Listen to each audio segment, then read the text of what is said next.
Today we are going to make chicken tikka recipe. Start with fresh chicken pieces, cleaned and cut into perfect bite-sized cubes. You can also use this same recipe to make delicious beef tikka and mutton tikka with the same smoky barbecue flavor. Now add yogurt and a blend of spices to create a rich, flavorful marinade. Mix it well until every piece is fully coated in the spicy, creamy marinade. Add a smoky touch using hot charcoal to enhance the authentic barbecue taste.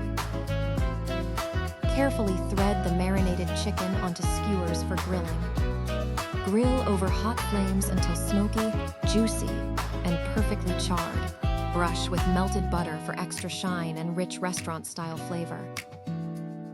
Restaurant-style chicken tikka made easily at home. Finally, serve hot with mint chutney, onions, and lemon wedges. A perfect restaurant-style chicken tikka made easily at home.